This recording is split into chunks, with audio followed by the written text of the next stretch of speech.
So just a quick look at the Engduro.com toolkit.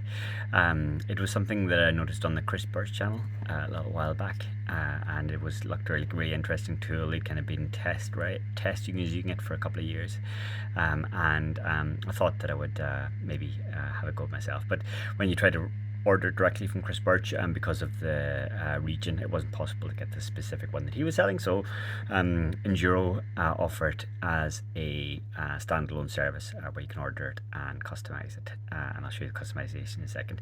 The actual toolkit itself seems like really high quality. You've kind of got multiple kind of attachment points at different points overall in the toolkit, and each of these items are sort of magnetically placed within the mechanism, and then you take them off and place them in the respective place where makes most sense for the parts you're trying to getting, specifically for whatever you're trying to modify on the bike.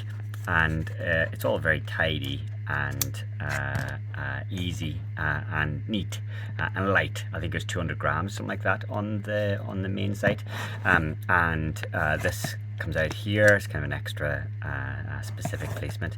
You can also use that place as well, allows you to get into different nooks and crannies.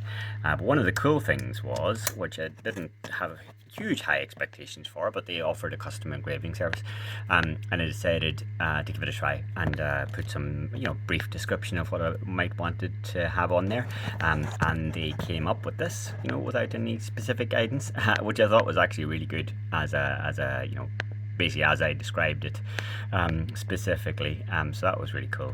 So for anything you might want to do, whether it be your brand or your business or your name, it's a really nice touch, and it wasn't expensive as a specific add-on either. So that was really cool. And yeah, overall very impressed, and I kind of trust Chris Birch to some extent, I think, even though I don't know the guy, and I think that I would say that all of these parts seem pretty high quality. I wouldn't expect them to be bending or causing any damage to the components or anything like that. Obviously without using it, I would let people know if that happened, but overall, yeah, very impressed, very cool.